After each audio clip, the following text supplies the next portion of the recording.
Europe sucking up to China against the US. Reminder that 80 years of our greatest ally and trillions from Uncle Sugar is worth precisely zero.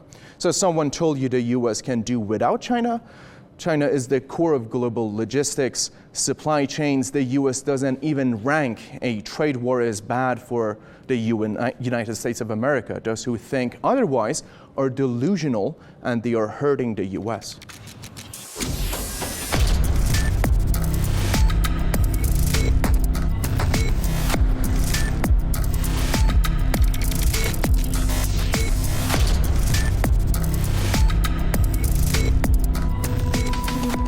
What China is criticizing here is the US's client states.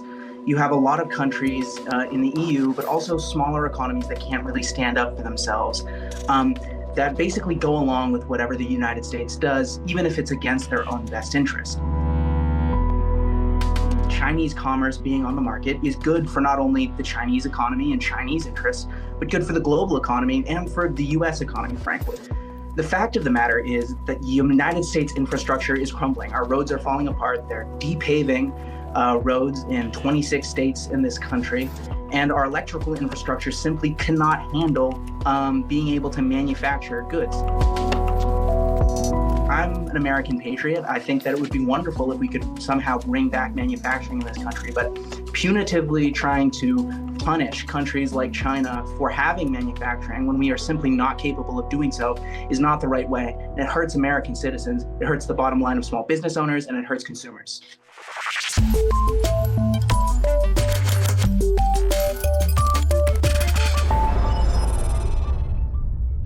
There are 5 cards that China holds. It can withstand the tariffs due to the size of its economy, especially domestically. It has invested in the future, like renewables, chips, and AI. It has sped up its Belt and Road initiative. It knows when Trump will blink, and it has a chokehold when it comes to rare earth minerals.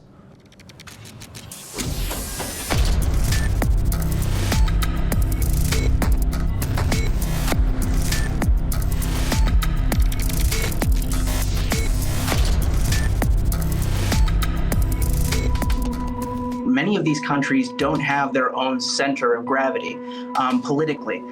They're very much taking umbrage on what they should do, taking direction on what they should do from Washington. And we saw this most prominently in 2 situations. The first being the Ukraine proxy war, where countries in the European Union, for example, went against their own self-interest and refused to buy Russian oil, instead choosing to buy more expensive American oil because the United States told them to.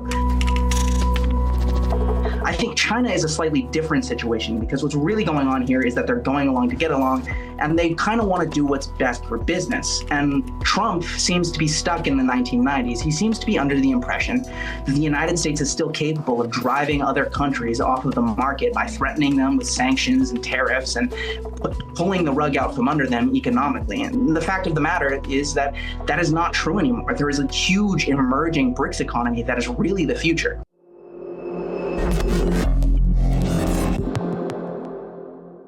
One of the points to consider is the size of the Chinese market versus the US, and whether China can stand up to the US when it comes to the number of countries it does business with. This map shows that about 70% of the economics worldwide trade more with China than with the US. This figure was just 15% in 2001. When it comes to Chinese tariffs on US trade, here is a cross-section. 82% will be captured by firms in third countries. About 12% will be retained by Chinese firms, and only about 6% will be captured by the US firms.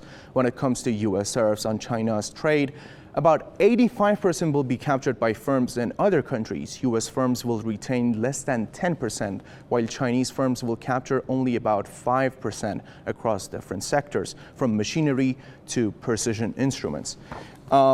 Finally, there is a point that needs to be made about the US stock market. The market sell-off was one factor that made US President Donald Trump cave in, since he did not anticipate the backlash. In short, Wall Street tried shorted President Trump tariff plan. Now our guest, Noah Schenk, activist, writer, and a political analyst, rejoins us right now.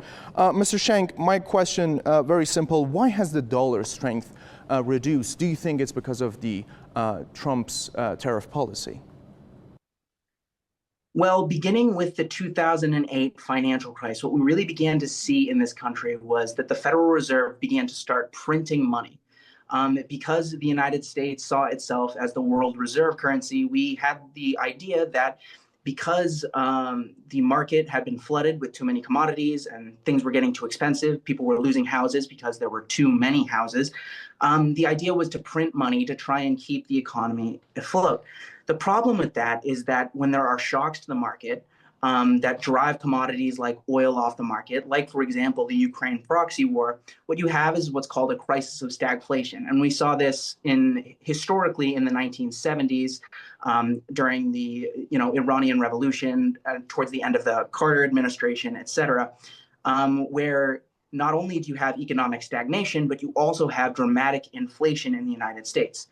When Trump coming into office, it's really, you can sort of see the tariffs in this light as him trying to combat it without fundamentally fixing the problem that is driving down American living standards.